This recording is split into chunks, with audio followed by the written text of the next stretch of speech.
Good morning, good evening, good afternoon, wherever you are in the world, and welcome to the Infinite Way, where spirituality meets humanity. I am your host, Dr. Enolia, and it brings me great pleasure to introduce to you Teresa Vitoria. I wanted to say the Victoria first. So, let me tell you a little bit about our guest. She is an interior designer and an entrepreneur renowned for her innovative approach to creating purpose built environments with a deep belief in the integral role that a surrounding plays in our lives. So, Teresa developed a method that programs environments and interiors to optimize and harmonize their future. At the helm of the Alchemya, Teresa channels her passion for outcome driven design into every project, ensuring that each space not only reflects the client's vision, but also fosters flow and balance. Her unique perspective combines intentional design with scientific insights, allowing her to transform the emotional resonance of intent of a space. Through her work, Teresa aims to educate others about the profound impact of our environments, advocating for design that nurtures the mind and body and soul. Teresa Victoria aspires to elevate the way we interact with spaces we live in. So welcome, Teresa. Thank you, Dr. Enolia. Thank you so much for having me. Good morning to you. Good afternoon. Wherever you are in the world, and you're coming to us from Exactly. Portugal, so it's afternoon for you, morning for me, Yeah. right now, where I'm visiting at the moment. So I'm really excited because people don't think about spaces. Hmm. They don't think about spaces. I want to back us up to even starting with the earth. The earth, the ley lines, and Hmm. just how the earth is gridded itself, and the fact that the earth has energy, and then everything that she amplifies that we stand on has energy, and how that impacts spaces. What are your thoughts about that? Yeah, absolutely. I mean, I always like to say, most people, when they think about a space, whatever that space is, whether it's your home or a hotel or an office or a restaurant, doesn't matter, an outdoor space, people always, the first thing that comes to mind is, what do I want that space to look like? Hmm. And the question that I like asking is, what do we want that space to feel like? Absolutely. Because it's how we feel in a space that is really going to change our experience of that space. Now, you touched on energy and natural energy lines and grids of the earth. I work a little bit with that as well, incorporated into my practice.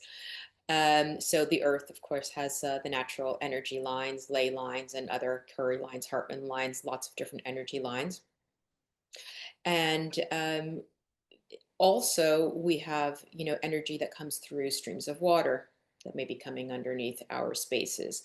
But we also have EMFs, and we have all this other energy around us, which is here to stay. We can't do really anything not for now anyway, to make it go away. So, how do we design spaces where the energy is harmonized so all of these energies are beneficial to us, and they're not draining us, and they're actually amplifying our natural energy and how we experience our daily lives. I love this because people don't understand how imperative this is. And I say imperative, right? Because we don't realize, or we take for granted, the energetic imprints that we leave in spaces. And I Mhm. really want to go there so that people understand that what you bring to the table is so important, because what we take for granted is that we can walk into a space. Like, for example, I was house hunting, right? Here I am, I'm house hunting. I check out a space, oh, it's okay. And I'm looking at the aesthetics and whatnot. But there are some places where I walked in and I'm like, oh, heck no. And I walk right back out.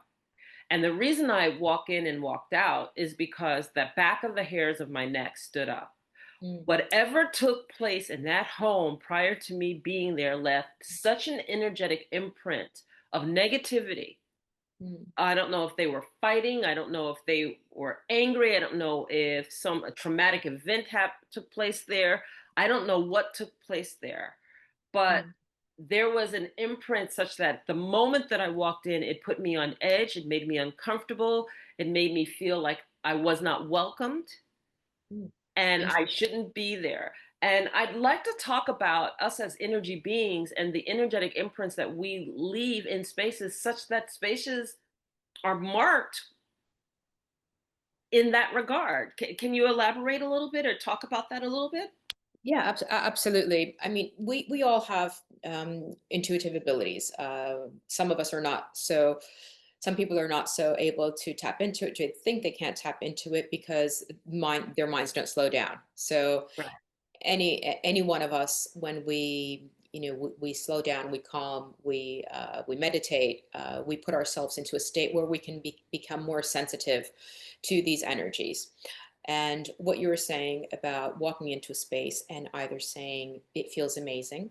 So I love to design from that perspective. When I'm explaining it to clients who haven't really thought about this perspective, I like to say, when you walk into a space and you say, "Wow, this space has like this amazing energy." Yes. Let's think about how what is the reason behind that, and how we can design that. On the other hand, we also have these spaces where we walk into and we say, I don't know. I don't even know what's here. I don't know, but I need to get out of here like ASAP. And we don't know, most of the times, we don't know what's behind that or why we feel like that, or what's happened in those spaces that makes us feel like that, what energy is stuck there. But absolutely, our imprint is there. So I mean, we should all be a little bit more, how can I put it? We should also be living in a more calm state, so that the spaces that we live through, we don't leave that imprint there. But of course, Right. there's things, and there's all sorts of situations that happen with people around us that we don't control. So what we can control is, how do we design these spaces so that we feel safe in these spaces, that we feel good in Mhm. these spaces, that these spaces foster connection, that we really feel that they embrace us. And so these are, two different things that we can look at when we're walking into a space. And we should be very mindful of these initial intuitions that we have when we walk into a space, and just really allow ourselves to feel the space. And what comes to mind, what do we think? Are we really feeling that we are starting to feeling like we belong in that space? Sometimes we walk into spaces, some people don't think about it, but I've had situations where I walk in through a space. It can even be a commercial space, for example. It can be a shop, something like that. I've had this numerous times where I walk in and all of a sudden it's like something is like uh, pressing my brain, and I just need to get out of there like immediately. And you really feel this really, really heavy energy. So we should be a little bit more mindful when we walk into spaces, whatever those spaces are, indoor, outdoor spaces. And then from there, start thinking about, okay, what is it in this space that makes me feel really, really good? It really wants me to stay and to feel like, I feel like I belong. Yeah, and then don't we attach memories and Mhm. as human beings, we have a certain attachments no matter where we pass through, right? Because if I'm checking out a space and then one of my favorite songs are playing and boom, right there, that's a memory. That is, Absolutely. or if the space is feeling beautifully harmonized and it makes me feel really good in there, I keep that memory of that feeling and then I go back to that feeling over and Mhm. over again to that space. So spaces hold resonance for us just like a memory would, wouldn't it? Absolutely. They absolutely do. And we again, we tend to focus on the visual, but we when we go into a space, all the senses are in play. So it's not just the visual, but there are things that we don't think about, but that really influence our experience of that space. So things like temperature, Mhm. or things like sound, things like light. color. There's all sorts of different, even tactile experiences. So, imagine if you're going into a hotel lobby and you're sitting on a sofa, and you put your hand on the material, you touch the cushions, and the texture of that cushion is going to have an impact, a subtle, but it's going to have an impact on your experience of that space. So all of these things come into play, and this is, for my one of the things that I incorporate in my design practice is putting all these things into play. So if we're designing, for, let's say, a bedroom, it needs to be designed in a way where we're going to have optimized rest, optimized sleep, and take away everything that's going to take away from that rest. So you're not going to put in like an insane, modern, vibrant piece of art, because that's going to disrupt your sense of calm in that space. Then Mm. when you look at the fabrics, for example, that you're going to put on your headboard or on your cushions, or even the quality of your sheets, all of these things, these tactile things also have an influence. Then we can talk about temperature, we can talk about sound, we can talk about, all these things. And they absolutely have a very important role. And so also you touched upon memories, which is something that, again, we don't, because there's so many things that we do on autopilot, like, Yes, yes. when you think about a home, most of us have moved home a Hmm. few times, and it always involves this exercise of, packing all these things we have, putting them in boxes, moving them to the next home, and unpacking and just putting things around. Most of the times we don't clear out things. We don't sort of take our time to say and stop and say, okay, where am I right now in my life? Okay, what this new home, how is this new home going to be lived in? Maybe something's changed. Maybe you've changed, to a completely different city, or your family structure has changed. Hmm. Maybe your children are no longer home. Maybe you've divorced and you're living alone, or maybe you're getting married and you're now bringing two different energies of two different people into the home. There's all these different things. And then we have all of these things, all of our personal items that we collect, things like photographs, things like memorabilia, these whatever, pieces of art. And sometimes those individual items don't make sense in each home. Okay. Okay. So, so if I'm designing a new home, let's say for myself, I'm going to look at, okay, where am I right now in my life? What brings me joy? Like right now, what brings me joy? Right now, in this moment, what brings me joy is these beautiful photos that I have all over my home of my children who are adults, and my youngest just got married last week. And, I'm itching Congratulations. to, thank you. I'm itching to put, that photograph into a frame. And that's what makes me happy right now. And of course, there might be photographs of, other family members, of friends, but it's what resonates with me right now. And sometimes we bring in things from too many things from the past, and we're always bringing things from the past, Mm, and I we're want not to go there with you too. Go ahead. and we're not Yeah. sufficiently focusing on what is the present moment, what really grounds me in this present moment. Yeah, I want to talk about that too because a lot of people have problems letting go. Mm, And I really would love to understand how that past memorabilia, that past old energy really impacts the spaces because I'm one of those people, I subscribe to this, right? Unpack the old, you bring in the new, right? So the more that I unpack and get rid of and shift out and the newer items come in, then I'm in my present moment and I'm really establishing myself to project something beautiful for the future and not holding on to the things that the way that they were.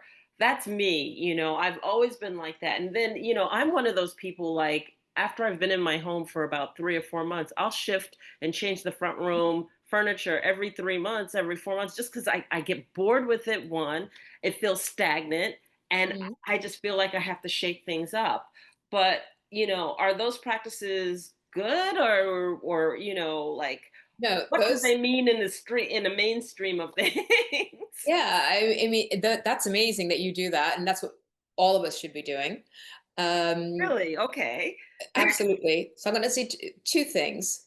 One of the things is that in this approach, people who don't know me and most of my clients come through recommendation, and we start talking about so what does designing from this perspective look like? Okay, so let's say Okay. that I'm not starting in a new home, and I'm not building something new, and I'm not building a new restaurant or a new hotel or whatever. I've got something existent, and they want to work with me, and they say, but I don't want to, I've just let's just say I've just bought all this furniture, just bought all these things. I don't want to get rid of all this, And I'm like, or I don't want to buy new things is normally what they say. I say, no, no, most of the times this involves clearing out and having less things than than adding more things on. That's one of the Right. things.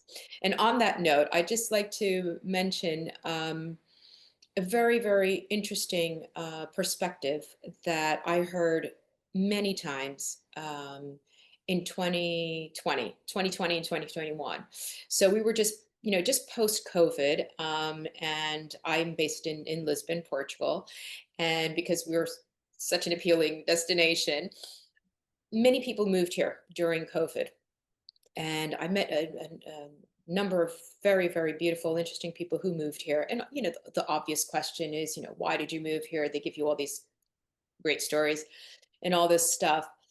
And throughout these conversations, there was a repeat story, which I thought, wow, this is really interesting and very inspiring to me for my work and for what I do. A number of people said to me, I came to Portugal for 2 weeks, and with a suitcase or with two suitcases, whatever, came to Portugal for 2 weeks, and I just stayed. And I said, oh, that's interesting. And I said, well, what are you going to do now? Well, they said, I have all my stuff packed up in a storage room back in my, where I came from. Um, or I have all these things stored up, and I've been living out of two suitcases for a year. And my question is, so how many of that stuff that we've had, that we've collected, that we always think we can't get rid of, do we really need that stuff? We don't need that stuff, right? And these people are saying, I've never been happier, never felt better. This is just amazing. And it's fascinating that I can just live with so many few things. And that for me was a story that I heard over and over again. And I thought it was like really inspiring. I'm smiling because I was one of those people. I packed It's up my like when stuff. you, I was gonna go visit in Africa for just, a couple of weeks, a few weeks, and come back. And I just never came back.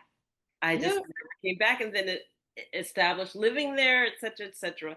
So I get it. I get it. And you do let go of a lot of things. And it's so funny because I recently just closed up my storage unit and everything. And I was able to get rid of a huge percentage more of stuff. Like I had already gotten rid of a ton of stuff just to put it in storage. And then I got rid of a huge percentage more of stuff, and I found that the things that I really cherish were just things that I like to keep by me, on my crystals, or things like that. But in terms of furniture, gone. In terms of dishes and stuff like that, because those things are so replaceable, and they're so easy to reacquire, and then your taste changes, you want something a little bit different, a little bit new. There's nothing wrong with that, you know and and it's great to bring in this new energy of new things. Yes, yes, Yeah. yes, yes, yes. And so, like, realizing that all of those things are going to change and shift and whatnot, I just started learning. My mantra is, no attachment. Just I'm Mm. just not going to get attached to it to a point where, oh my God, I have to have it, et cetera, et cetera, et cetera. It's just like, okay, no attachment. I'm just no attachment to it. Yeah. That's it. Yeah, that's absolutely beautiful, and it's that touches on another point, which is, when we I'm focusing a lot on our personal homes. It's just easy. I think it's easier for people to relate with, but these principles can adapt to commercial spaces, of course. But when we focus on our homes, you know, one of the questions I like to ask also is, how many decisions do we make when we buy furniture, buy certain items, buy certain things, how many decisions do we make really for ourselves? Or how many decisions do we make saying, this is going to look great, my friends are going to love seeing this, I'm going to paint my room with this color because that's like this year's Pantone. How many of these things do we do on autopilot to impress others rather than stop and say, okay, I'm the person living here. I'm the one who spends most time. I'm the one who's going to be in control of who I allow into my space. What do I True. want this space to feel like? I think you said something really, really important there. And, we have I think that there are two types of people. There are people who are always looking to entertain, and there are people who just don't want to entertain at all. Hmm. You know, and when I say don't entertain at all, that we look at our space like our safe haven, right? This is Hmm. where I can rest. This is where I can be. So I don't necessarily want everybody's energy into my home, Yeah. and et cetera, et cetera. And then others are like, entertain, come over. My house is like Grand Central Station. You're welcome, blah, blah, blah, blah, blah. And I just find it really, really interesting because each each type of person develops what I like as a shaman, and I look at it as the heart of the home a different way, Hmm. because typically when I look at the heart of the home is the busiest part of the home, the busiest space used Hmm. in the home that people constantly frequent, whether you live there or whether you just have friends over and whatnot. So the heart of your home might be your living room. The heart of your home might be your basement, right? Because you always have people come over and then they go into the man cave, and the man cave is where it's watching TV and this, that, and the other, or if you're living alone and you always like to be in the kitchen, Hmm. part of your home might be in the kitchen because that's where most of the activity takes place, and then the other space is there, but because you're alone, you just don't spend that much time there, you know? So it's really interesting to understand that the ebb and flows of how people use spaces. So let's get into some of your work. You take all of this into consideration. I'm a customer, I'm a client, I come to you, Teresa, can you help me design my space? Hmm. You know, and how does it vary between commercial and personal? And then what are the most important pieces to take into consideration? Well, maybe let's start with the commercial because we've been talking a lot about the personal. So, Okay. in terms of the commercial space, there's a business side of the commercial space, which I like to tap into because I initially studied hotel management. So I have that these little there's always concepts that are in the back of my head. So first of all, we need to think about the practical things of like what kind of business is it? Is it if it's a restaurant, how many hours do we want that client to sit in that chair? Um, how comfortable do we need them to feel? Do we need them to feel comfortable for 4 hours? Is it a three Michelin star restaurant? Then we need to think about all of these environmental, and when I say environmental, our surroundings, that after 4 hours, you're still comfortable and you're not, moving around in your chair because you're still comfortable, you're still enjoying the experience. And for the business owner, you're obviously still consuming and still spending. Um, but what is going to be the memories that are going to be created through that experience that are going to make that customer want to return and make them they feel good, they want to return. If we're looking at a hotel, that's an endless conversation because hotels, I always say they have so much potential for repeat business if they can just understand that if they can tap into what makes a customer feel at home, that they belong in a space, they're embraced in a space. Many people spend an endless number of nights per year in hotels for business and for pleasure. um, when you stay in a hotel space, for example, and there's a certain energy, there's a combination of elements that touch all of the senses that give you this experience that you say, wow, I've been here for 24 hours. It feels like I've been here for a week. I've been able to switch off. I've never slept better. I just don't want to leave this space. So what are the, so going into that, tapping into all of that, and and then obviously going into all the details to make that happen. But when we're looking into a personal space, that's where I really like to ask the question: how do you want to feel in that space? How do you want to feel in that space? And when we talk about big homes, for example, that have many rooms, you have a kitchen, you might have a TV room, then you might have a sitting room, separate dining room. Maybe you're lucky to have space to have a home office, maybe a playroom, bedrooms, et cetera, et cetera. So looking at all these individual spaces and how do we use these spaces, how many hours we spend as individuals in that space, how many hours we spend entertaining, um, and how we use, especially how we use each one of those spaces. So, for example, if we're talking about the kitchen, obviously we want functionality, but we want to create an environment where we want to feel like we want to cook, and we want to feel like, we want to have this spark of creativity. It doesn't, so that doesn't feel like, it's this horrible task. No, we want to feel like we want to be there. I was just talking to a client recently who I was fascinated by. She told me one of her favorite spaces was the laundry room. And I was like, wow, the laundry room has this incredible view out to the property. And I was like, that's like crazy. I never even thought about that. The laundry room, you don't even think about that. But like, yeah, if you have to do all this ironing and laundering, all this stuff, why not? If you're fortunate enough to have a beautiful view, why That not makes sense. make that a future, right? And not feel like, oh, I have to go into the laundry room again. And then we apply this, to numerous spaces. So if we're talking about a home office, for example, we want a space that feels calming, that has an incredible energy, where time just evaporates, and we can just go into flow of our work, whatever our work is. And we have this energy quality, this harmonized feeling where things just come quicker, things just happen faster, in a good way.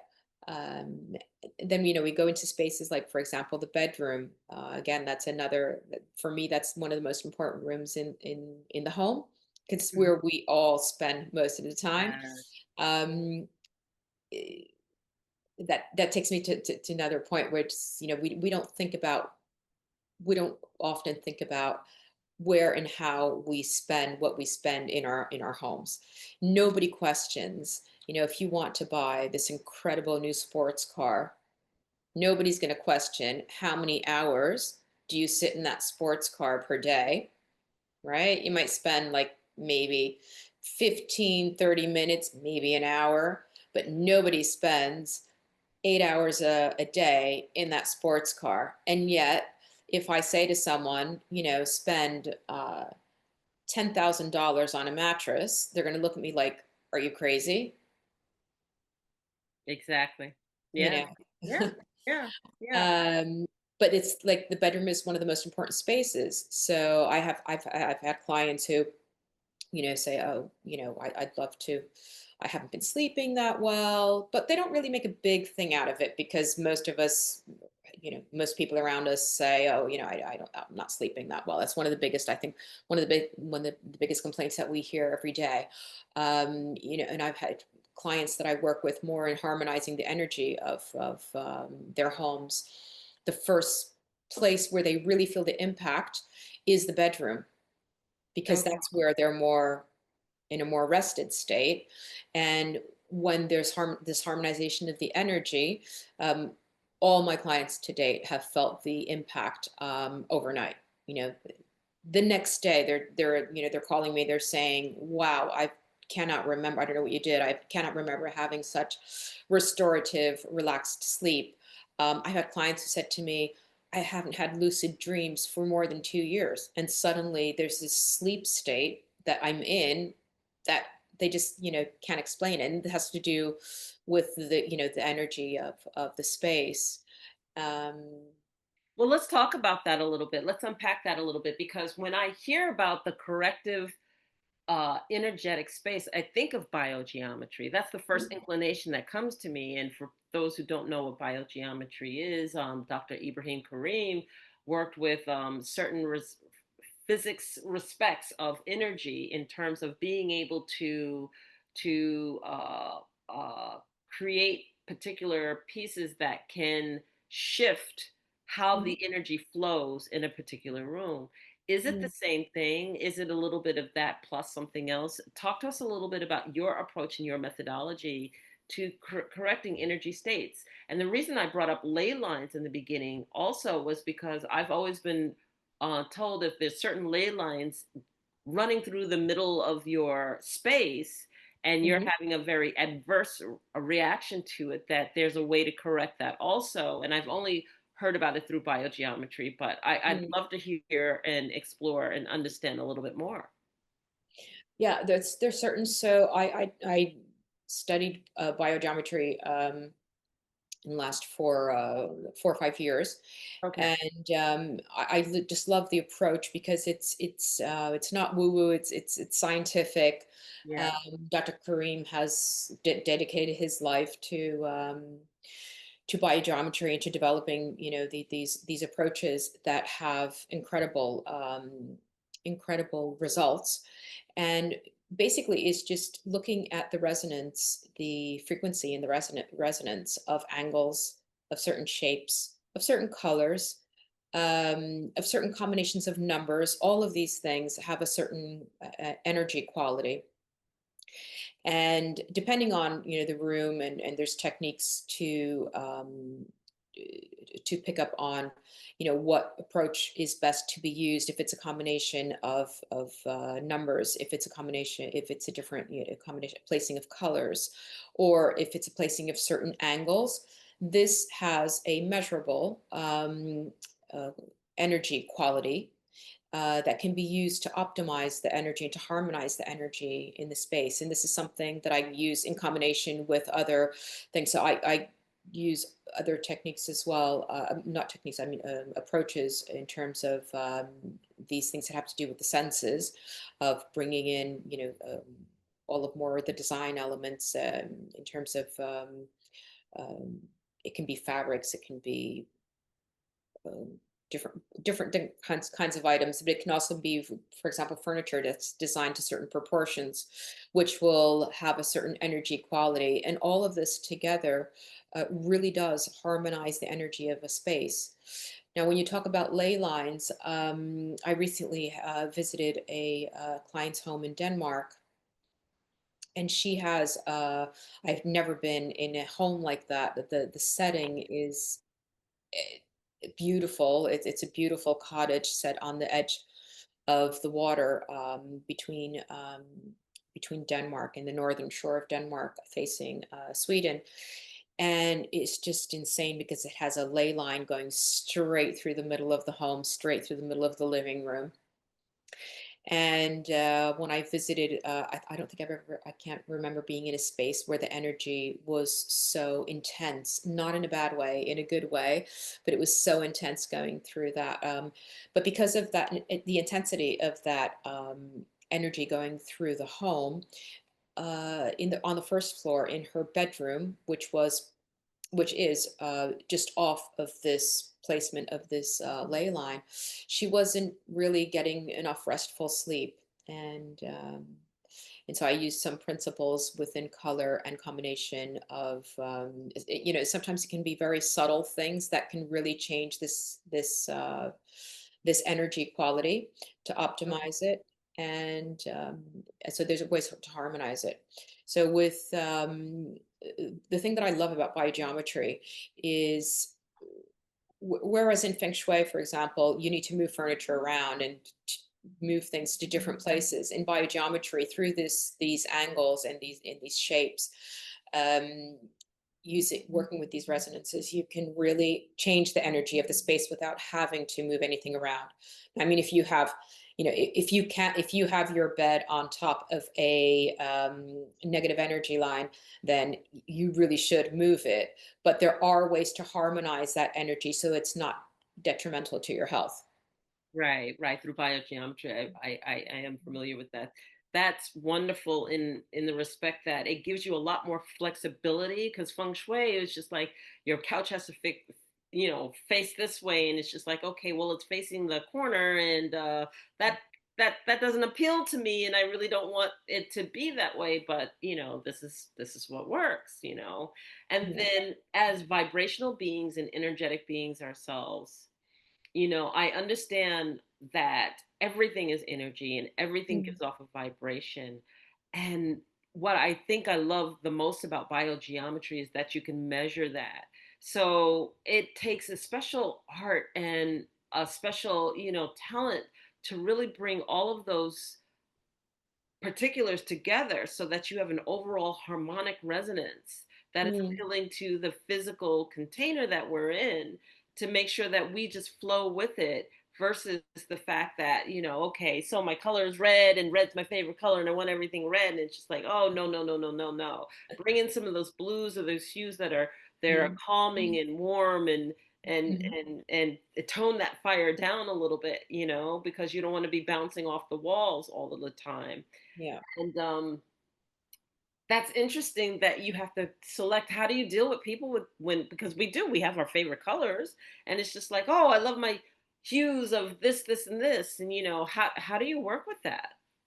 Well, it's not that difficult, if you have a certain particular color that you love, or colors that you love, it's just working with those colors. Where do we place those colors? Do we paint all of the walls red, or do we say, okay, let's use red as an accent color in certain elements, whether it's cushions Ah, or paintings or okay.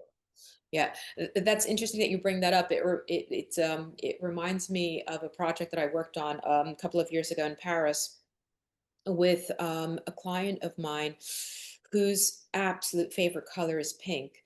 Um, but also she loves turquoise because it reminds her of her mother. She had this connection, it brings her a lot of memories, and it's so interesting. So the main living room is just this wonderful play on pinks and these different hues of pinks and of turquoises. And when we initially started it, I was thinking like, wow, how am I going to make this work? And I found a way to put a mural on one of the walls. These Oh, wonderful. these beautiful Parisian apartments. They have, these the walls have, frames, inlaid frames in them and all that stuff. So I did a bit of that, and that was the starting point for then the rest of the design of the space. And then just harmonizing the energy in general is normally done with things that you can't even, I mean, you wouldn't even notice them. They're like just small details that you won't notice, and that's enough to harmonize. But the interesting result of that project was that when everything was finished and she had a beautiful gathering for her close friends, and we were there, and she had friends who were, friends for decades, and some of them came up to me and they said, wow, Teresa, congrats, because we've never seen a home that really translates this person's personality, who she is. It's so, I like to say, from a design point of view, it's not, I'm not going to be living in the home. The client's going to be living in the home, and I have the responsibility of pointing out mistakes. So if they say, like, I really want this, okay, I say, maybe let's think about that, because these might be the consequences, medium or long term, of making that kind of decision. And then they understand why I wouldn't point them in that direction, and they say, oh, okay, but I still love that, can we incorporate that in a different way? And of course, there's always ways of doing that. Yeah. So then I'm going to switch gears on you. Talk to us a little bit about you. Tell us your story, because it is a great intuitive insight and a gift to be able to navigate through this. Yes, we take classes. Yes, we understand. Mm. Okay, so you had to formally take, let's say, a biogeometry class. Yeah, so okay, we get it. Yes, you formally take interior design, right? But there are many people who take it and aren't successful at it. Okay, and so there is a gift, and after a certain point, we transcend. We Mm. transcend what we've Mhm. been taught out of books and out of classrooms and everything else. So I know that you're a very beautiful spiritual light. Talk to us a little bit about how your gifts were able to match that which you studied in order to flow where you are. Okay. So I've been doing interior design for about 25 years. And I did, traditional interior design. When I say traditional, interior design as most people know it, designing beautiful spaces. I've I've been very fortunate to work with many, many clients in different countries, um, personal projects, commercial projects, incredible. I've been really, really fortunate. And in 2020, COVID. So when COVID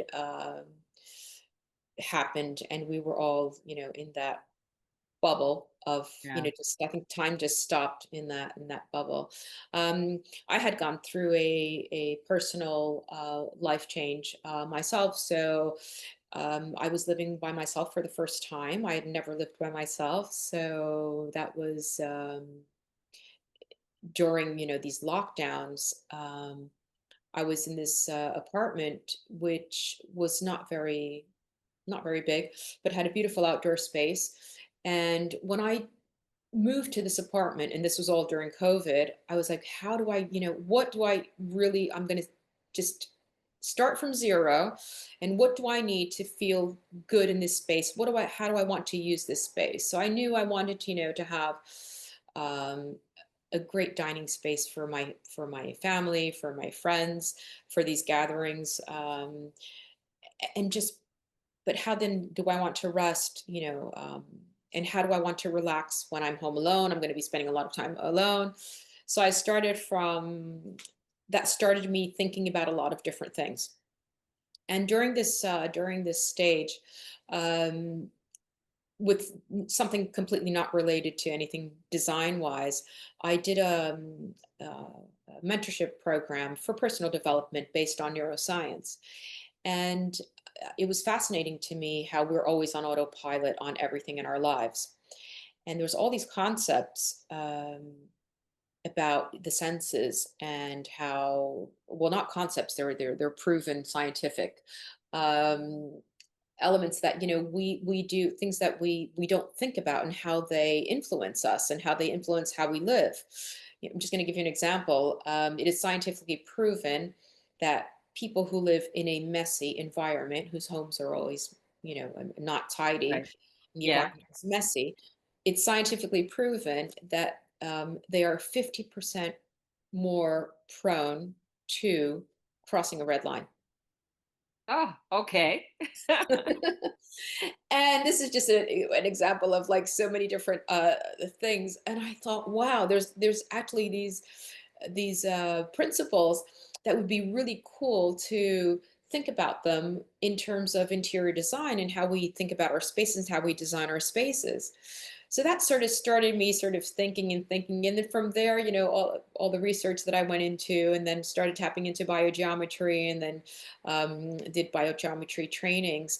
And it came to this place now of this is the only way that it makes sense for me to design. I find it extremely challenging Mhm. if someone says to me, well, they can't say that to me, because if they say it to me, I'll always do something that doesn't need to be discussed. So I will always be doing things intentionally with an intention for an outcome rather than just the visual. Okay. Is there a zone that you go into when you finally like get a space and the person's presented to you all of their colors and blah blah blah blah blah? Do you see it before it's even done? Like it's just like an envisioned space. Like for example, when I'm writing, Mhm, right? I've written 4 books, and when I'm writing, and yes, the words are flowing from me, but after a certain point, it's to a point where I'm in such a zone that I'm really not writing, I'm describing what I see mhm, because mhm. I'm there. I Yeah. am there. I've transcended that space and place where I'm like, okay, creator, please give me the words and let them come from me. And what do I do with the story? No, I'm so past that. And it's like the story is already there and I'm zooming in on it and I'm describing what I see, which takes a whole different turn in terms of having to write. And then I get in such a flow of this. Like each day I'd go to my coffee shop, I'd order my coffee, I'd order my muffin. And for the next 4 to 6 hours, I was in a zone. Mm, And then it just came through me versus coming from me. Does that mm, happen when you're working? mm. Yeah, it's more so when I love asking questions, and I love listening to my clients and their stories, and asking them questions that they haven't considered and thought about themselves, and all these questions about how they really use their space, and but also lots of points that tap into like their cultural background. Most of my clients are international, so they can be from any continent, any country, culture, religion. And I love, listening to all of that, but also listening to like what is their day-to-day life like. So, how their daily life flows. Sometimes I've had a few instances where I've been lucky to actually be staying with my clients for 1 or 2 days. And that's great because you just observe, from all the waking hours, you just observe how their day flows. And there's like always things that they haven't thought about that can be improved and that can improve their living experience in their home. But when I'm having that, these conversations and we're discussing,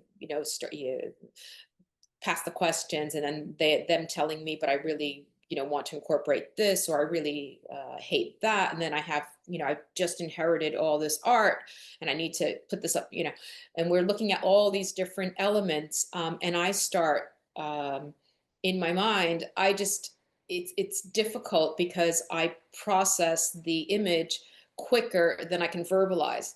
So I'm like just like getting super excited because in my head I'm talking to them and we're in this empty room, and I'm just already in my head I'm already seeing it completely finished, and I can visualize it exactly what it's going to look like. And that's a little bit my struggle, is just trying to verbalize, because they can't keep up with, and I can't put it into words quick enough to describe how I'm seeing it. And then I'm just, and it's like snowballs. So I'm like, and this, and then we're going to do that and put that, and because I can visualize it all. So yes, that really helps to have that ability to visualize it, but while the ideas are flowing, that is really. And then there's other things. So with the biogeometry, what's been interesting is that I've had projects, and namely I've been working on this farm in Sweden, with different aspects of the farm, between the buildings and the growing and the land, and all of the elements of it. And one of the things that I had to design for the farm were these growing beds for the vegetables. And Sweden's a very harsh environment for growing. And this farm is in the south, which is farmland, but still there's a lot of constraints to be in, and things to be taken into consideration. So when I was designing these growing beds, I was just, I had the plan, the map of the land. I knew where it was going to be placed, where these growing beds were going to be built. And I went, I don't know, maybe like for 2 weeks, just doing drawings and sketchings, and I had ideas of proportions and the kind of proportions I wanted to work with from an energy perspective.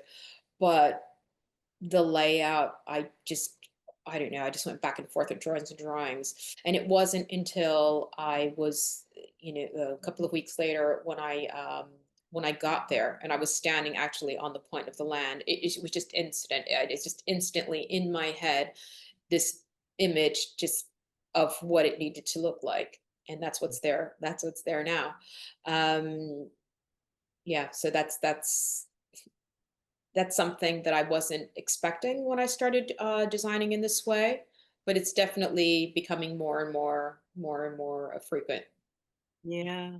So we're coming up on an hour. Oh my goodness, I can't believe how fast the time's going. Wow. But I have one more question for you before we start start wrapping it up, which is that what was your most challenging project and why? What was my most challenging project and why? Oh, I can tell you what my most challenging project was, but yeah. One of my most challenging projects was a client of mine who owns a couple of restaurants, and we'd worked for a few times before. And he called me one day and asked me to make some changes as quickly as I could. And I took on the responsibility of changing that in, I think, the project in terms of planning and having things made. And it was like 5 weeks, but it was turning something around in 48 hours. So it was Oh, basically, wow. imagine a restaurant having lunch service and clients leaving at 4 p.m. And next day at 8 a.m., there was a team of 13 people in there, tearing Wow. it apart, tearing it apart. And 48 hours later, we were opening up a bottle of champagne and celebrating that was completely done. That's fantastic. That's Yeah. But can fantastic. I just add another one? Just because. Absolutely. Absolutely. Yeah, so this farm I was just mentioning in Sweden, it wasn't so much of a challenge, it was more of a surprise, even to myself, to my clients, to myself, and to the people who visit. So I work with the designing the energy of the home of the owners of the farm. They live there, the the event space, the land. They also have a restaurant, which I've also worked on the energy of that.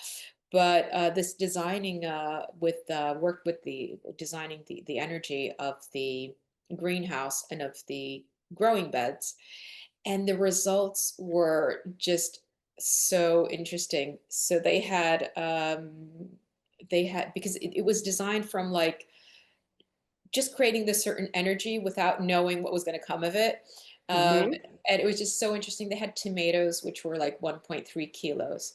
And things happened such as the chickens never approached the growing beds when the vegetables were growing, which is something like That's unheard of. that's unheard of. That's unheard of. Um, no pesticides. We had things like, for example, in their home, they had one of the rooms the cats just would not go into. And then after we worked on that, the next day, the cats basically just were just living in that room. So we have, all of these examples of things that you wouldn't think about.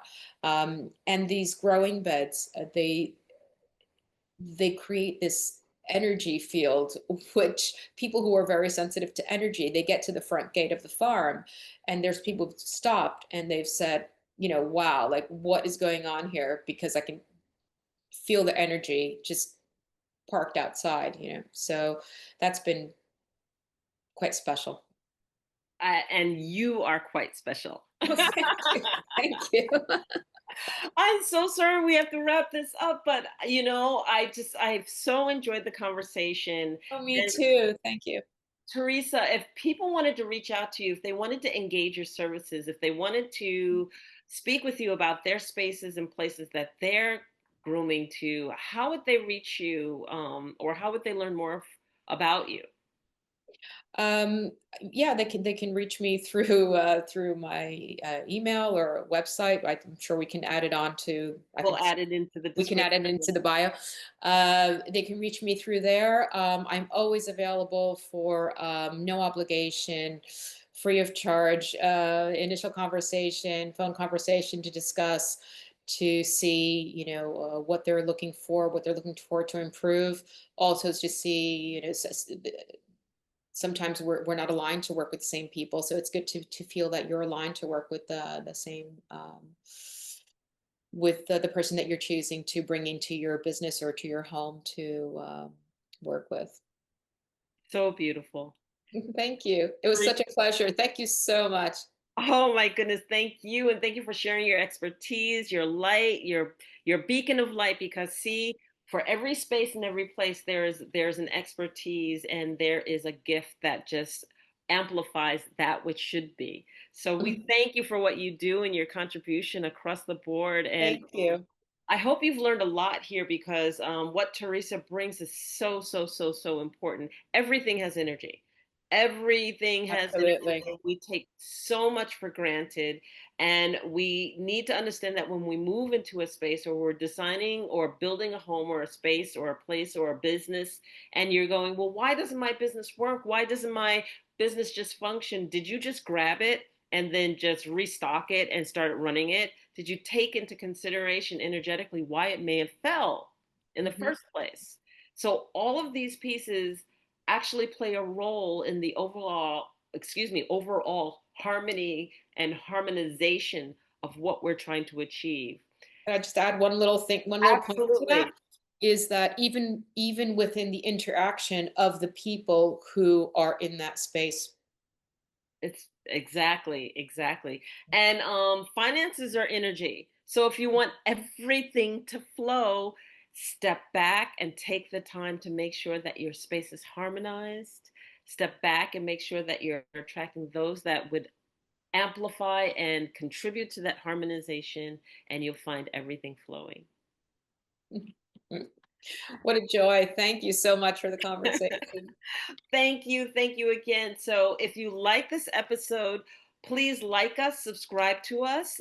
Please share this with someone. Someone's going to need to learn about this and the spaces and the places that they're trying to design. So, share, share, share, like us, and subscribe. And thank you for listening to another episode of The Infinite Way, where spirituality meets humanity. And thank you to our guests, Teresa Victoria. And if you want to inquire and you can't seem to get a hold of her, you'd be happy to leave a message here and I'll make sure that it's forwarded to her. So take care and we'll talk to you soon. Bye, everyone.